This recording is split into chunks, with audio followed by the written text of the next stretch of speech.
ഇപ്പൊ സേനാപതി വേണു ഇവിടെ വലിയ തോതിൽ CPM-നെ ആക്രമിച്ച് സംസാരിക്കുന്നുണ്ട്.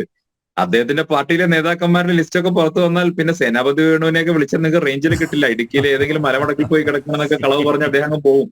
അപ്പോ ഞാൻ പറഞ്ഞു വരുന്നത് ആ പേരുകൾ പുറത്തു വരാതിരിക്കട്ടെ, പുറത്തു വരരുത് എന്നാണ് എന്റെയും ആഗ്രഹം. BJP-യുടെ നയവും അതാണ്. ഞങ്ങൾ ആ രീതിയിൽ ഒരാളുടെയും പേര് പറയാൻ ആഗ്രഹിക്കുന്നില്ല. പക്ഷെ ദൗർഭാഗ്യവശാൽ കഴിഞ്ഞ കുറെ ദിവസമായി ശോഭാ സുരേന്ദ്രനെയും അനിൽ ആന്റണിയെയും ഉൾപ്പെടെയുള്ള BJP-യുടെ ജയസാധ്യതയുള്ള മുഴുവൻ സ്ഥാനാർത്ഥികൾക്ക് നേരെയും ഒന്നല്ലെങ്കിൽ മറ്റൊരു തരത്തിലുള്ള വ്യക്തിഹത്യയല്ലേ നടന്നു വരുന്നത്. ഇതൊരു ജനാധിപത്യ സമൂഹത്തിന് യോജിക്കുന്നതാണോ?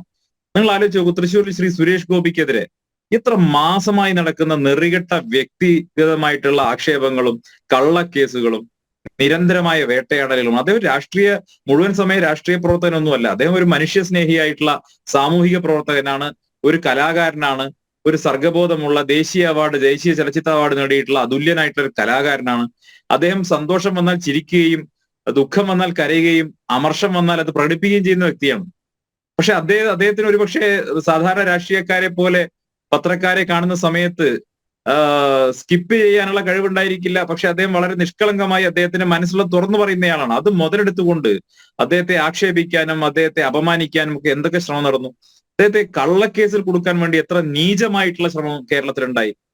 അത് മാത്രമാണോ? ശോഭാ സുരേന്ദ്രനെതിരെ എന്ത് നെറികെട്ട ആരോപണങ്ങളും ആക്ഷേപങ്ങളുമാണ് കഴിഞ്ഞ ഒരു മാസക്കാലമായിട്ട് പ്രചരണത്തിനിടയിൽ ഇടയൊക്കെ എതിരാളികളും ചില മാധ്യമങ്ങളും, എല്ലാ മാധ്യമങ്ങളും ഞാൻ പറയുന്നില്ല, ചില മാധ്യമങ്ങളെയും ഉപയോഗപ്പെടുത്തിക്കൊണ്ട് എതിരാളികൾ ചെയ്തത്.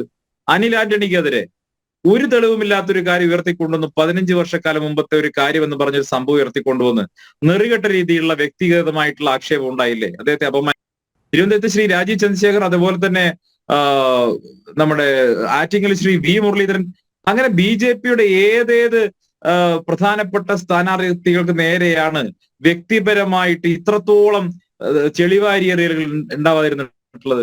ഇതൊരു ജനാധിപത്യത്തിൽ ഭൂഷണമായിട്ടുള്ള കാര്യമാണോ?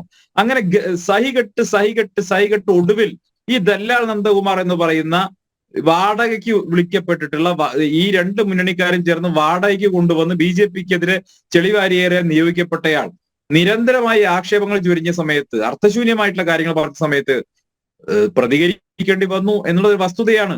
അത് ഒരു രക്ഷയുമില്ലാതെ വന്നപ്പോൾ, അല്ലെങ്കിൽ അത്രത്തോളം മോശമായിട്ടുള്ള രീതിയിലുള്ള പ്രതികരണങ്ങളും മാധ്യമങ്ങൾ സാധാരണയിൽ കവിഞ്ഞ് ഇത്രയും ദിവസം ദല്ലാൽ നന്ദകുമാർ എന്ന് വിളിച്ചിരുന്ന മാധ്യമങ്ങൾ, അയാൾ സ്വയവും ദല്ലാൽ എന്നാണ് വിളിക്കുന്നത്.